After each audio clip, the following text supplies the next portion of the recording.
4, 3, 2, 1. Hi everybody, it's Miss J. I'm coming to you from New Life Christian Academy Hybrid. I along with other teachers are putting together some videos to help you through this time, to give you some support and to let you know that we love you. We're reaching out to tell you that we miss you. We want to see your faces. Send us some pictures, email us and let us know what's going on with you guys. I know everybody's at home, not getting out very much, and we are just going through this all together. We're going to get through it together. God, He's our refuge, He's our fortress, and God willing, we will see each other soon. We all miss you. We all want our students back in the classroom. But in the meantime, we're going to work through this the best that we can. So we have all put together a series of videos to help you, to be a support system. Log on occasionally or subscribe once you get the invite. Make sure you subscribe to the channel, and that way you can get all of your videos on a weekly basis. So again, Psalms 91 over you and your household. Miss you real bad. I'm going to get into the lesson so we don't have to take up too much of your time, okay? Because I know you have a lot of Ignitia work to do. Here we go. So our lesson for today, I'm going to start off with Ignitia common mistakes. Right. What are we talking about, Miss J? Well, let's just go through it really quickly. So Ignitia common mistakes. What are some things that we see going on with Ignitia? Oh, that was our bell. Next class. Everybody change periods. Okay, I'm not going to get emotional here. Ignitia prompt. So in Ignitia, you get a prompt for your writer, whether it be an essay or a writer box. Parents, if you're watching, hopefully you can kind of keep an eye on students as they work through Ignitia. But right here, we're going to look at an Ignitia prompt. What does it say? Having learned about sheep and having read these two Bible passages comparing us to sheep, explain why the comparison works well to explain our lives and what Jesus does for us. So this is one of the student answers that I received. Because without Jesus, how could we have a chance to enter in heaven? Okay, let's talk about that.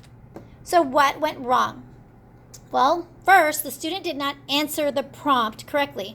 What is the prompt asking you to do? It's asking you to refer back to compare the works, right? Why the comparison of the two Bible passages work, and to explain our lives and what Jesus does for us. Now, yes, of course, I agree, because without Jesus, how could we have a chance to enter in heaven? However, that is not what the prompt is asking us to do. The prompt is asking you to refer to the two Bible passages that were in the reading. So, mistake number 1, the student did not answer the prompt correctly. Mistake number 2, the sentence started with because. We don't start a sentence with because, and we don't start a sentence with and. Bottom line, you would probably repeat some of the question into your answer. Maybe saying, Jesus, in our two Bible passages, Jesus does, and then you could continue there, or some kind of rephrasing of the prompt into the beginning of your student answer or your response. The next thing, the student was missing essential words. Let's go back here. Because without Jesus, how could we have a chance to enter in heaven, right? How could we have a chance to enter into heaven? So missing some essential words there. The next one, the sentence did not end with punctuation. Now, this really is a question that the student answered.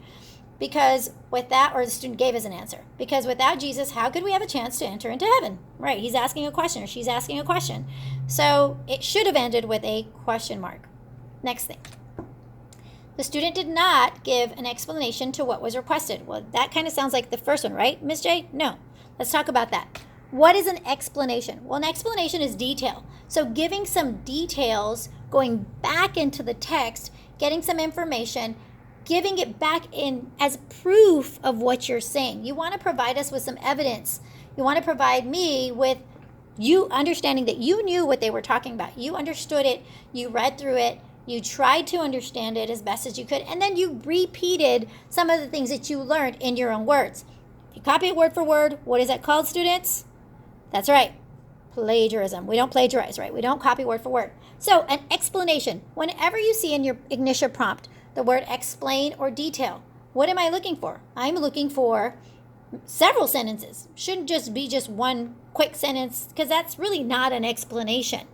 You should give some details. Go back into the text, provide some text support.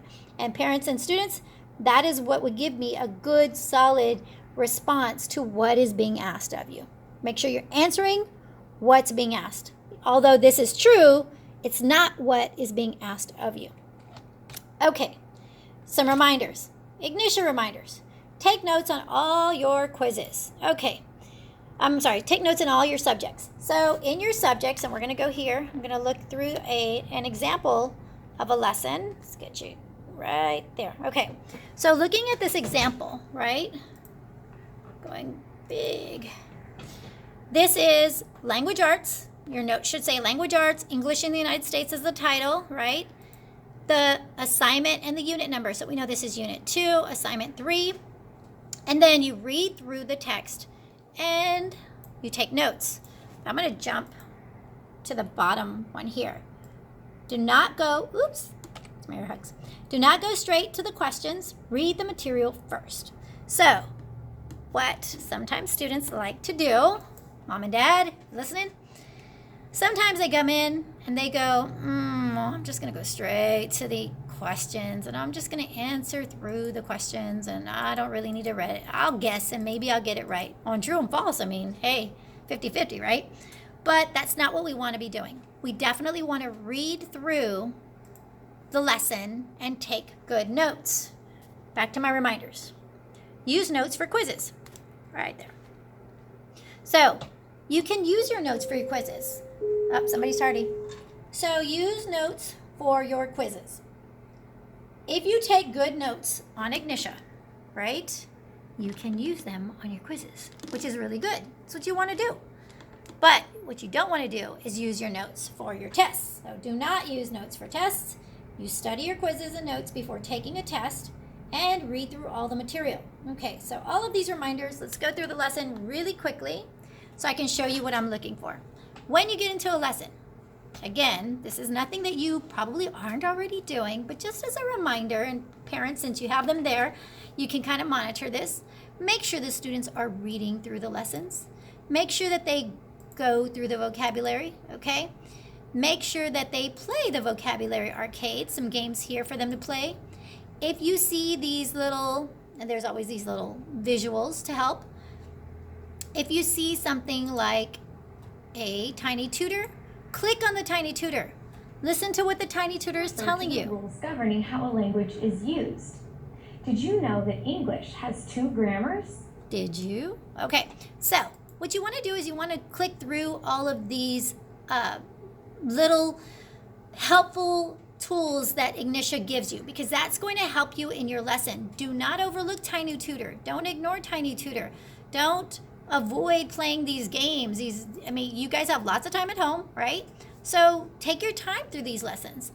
And if you do that, you're going to do much better than what I've been seeing in some students who just rush through the assignments and they don't give it the proper time that's required, okay?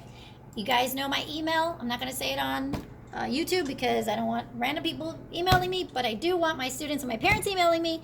Please reach out to me if you have any questions. And for now, air hugs. Miss J loves you guys. I'm praying for you. Can't wait to see you back on campus. Shalom, shalom.